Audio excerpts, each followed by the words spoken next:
I know someone's out there. And if you give me 6 to 10 weeks to investigate, I'll figure out who. Welcome to Watch Mojo, and today we're counting down our picks for the most widely disliked pieces of mass culture in 2024. Jack, there are so many online who are now doing spoofs of Raygun.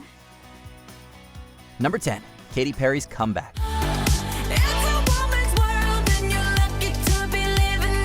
While it may be a hard pill to swallow, but some musical artists may forever be stuck in the past. Katy Perry absolutely dominated the early 2010s with a ton of mega hits and a headlining act at the Super Bowl. But things sort of fell off around the Witness era, and Perry never really recovered. Enter 143, which was posed to be her big, high-energy comeback album.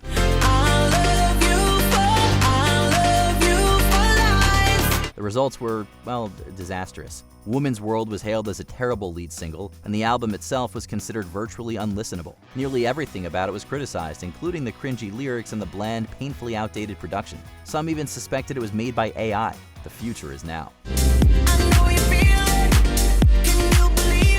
Number 9, Lunchly. Lunchly versus Lunchables. With Lunchly, you get double the amount of liquid. Prime has no sugar added, more electrolytes, and more B vitamins. Launched in September, Lunchly is basically just Lunchables, only healthier. Well, supposedly. Promoted by the popular YouTubers KSI, Logan Paul, and Mr. Beast, Lunchly was launched in September, and all varieties come with a Prime drink and Feastables bar. To the surprise of few, the product received overwhelming criticism for a variety of reasons. The sauce in the bread makes it unedible. It's just disgusting. Some saw it as a way for Mr. Beast to deflect from his numerous controversies, while others called it out for being a blatant ripoff of Lunchables. Meanwhile, numerous people have reported finding mold on the pizza cheese, and many bodies have deemed the lunches unhealthy owing to the high levels of sodium, sugar, and saturated fats. So yeah, not a great lunch to say the least. Calories, which they have, protein, which they have, sugar, which they have, saturated fat, which is missing, and sodium, which is not only missing, but replaced by electrolytes. Number 8, the It Ends With Us press tour. It's not every day the husband gets to interview his wife's love interest in a film. It's kind of crazy. I don't remember seeing this on the schedule. Dive in, shall we? A flawed but earnest movie, It Ends With Us explores some very heavy themes centered around domestic violence. Yet Blake Lively was telling her fans to wear their florals when they went to see it. It Ends With Us is in theaters now, so grab your friends, wear your florals, and head out to see it. Yep, the press tour of this film was a masterclass in tactless endorsements, with Lively acting as if she were in a screwball comedy. Fans viciously criticized her giggly and lighthearted approach to interviews, even employing her husband to craft joke interviews, arguing that it clashed with the movie's sensitive themes. Even worse, she often used the press tour to promote her own personal brands, including her hair care and drink lines. Please stop! Get out of my restaurant! Stop! Let's get out of Get here. out of my restaurant! Stop! Please. Let's go! Get out! Stop it now! Number 7, the Rabbit R1. This is the Rabbit R1, a tiny handheld device powered by AI that wants to accomplish some of the things you can already do on your phone, but faster and more efficiently. Well, it was only a matter of time before we got a ChatGPT specific device. This little thing started out the new year, releasing on January 9th, 2024. Made by startup Rabbit Inc., the Rabbit R1 is a personal assistant device powered exclusively by ChatGPT.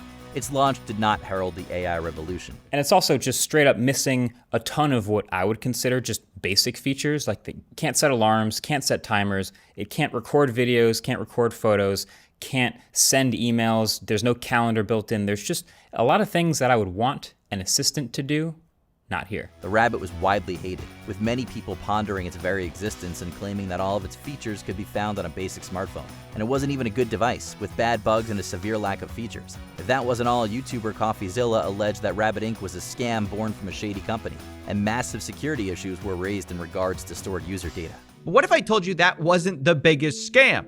That this company is built on something much worse? And now that I've been so cheery and positive, let's go down the rabbit hole and see what's under the hood. Number 6, Suicide Squad killed the Justice League.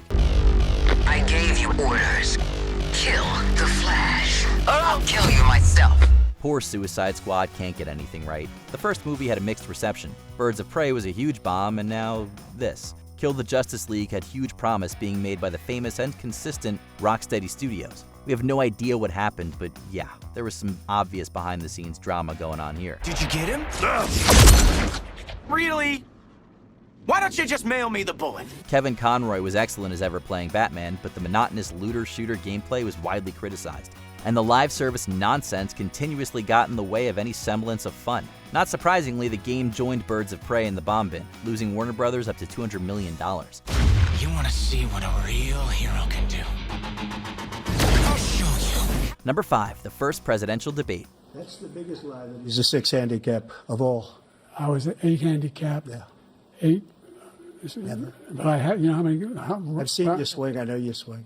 Hey, let's not act like children. President Trump, we're going to 21 Let's not act like children. No matter your political leanings, the first presidential debate was a huge disaster, and quite frankly, a bit of a national embarrassment. Held on June 27th, it was not a strong showing for either candidate. Trump was Trump, making outlandish claims and falsehoods, personally attacking his opponent, and often veering off topic. We have the greatest economy in the history of our country, and we have never done so well.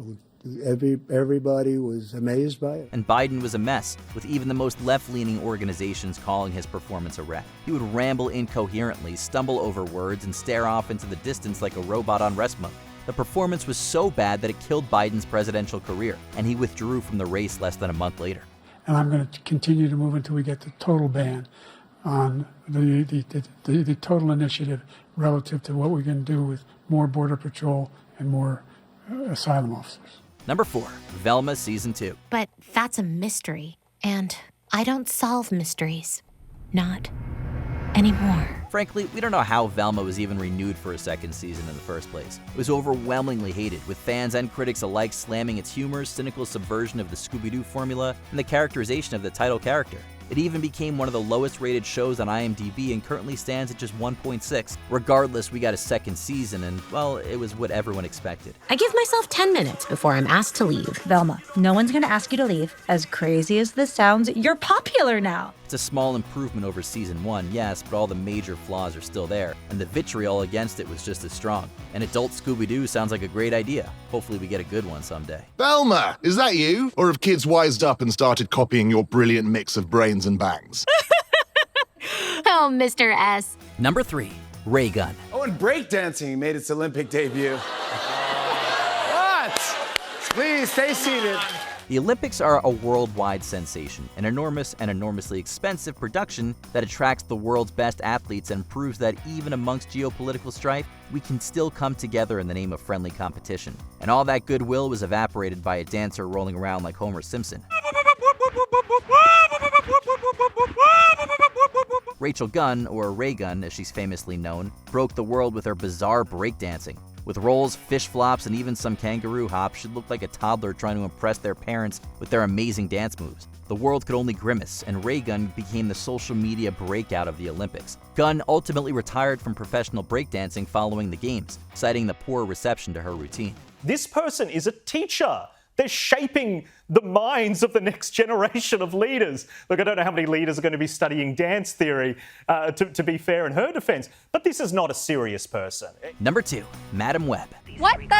But you guys, what about them? He was crawling on the ceiling. What about that guy? I mean, you saw, No one saw ceiling guy. Everyone thinks you're the kidnapper. Yeah, because you told them I was. I didn't know what was happening. Okay, guys. 2024 continued the trend of disappointing superhero movies, with 2 of the biggest offenders yet. Joker Folie à Deux was the blunder of the decade, but it looks like a masterpiece next to Madam Web. Oh, well, but it wasn't that bad. It wasn't, obviously it was bad. It gave us some great memes, so that's something, but it was a total mess of a film, with some even calling it the worst comic book movie of all time. And that's a low bar to clear. It was even publicly trashed by its own stars, with Sydney Sweeney slamming it on SNL and Dakota Johnson telling Bustle, "I'm not surprised that this has gone down the way it has. If only they had clairvoyance, they could have chosen another movie."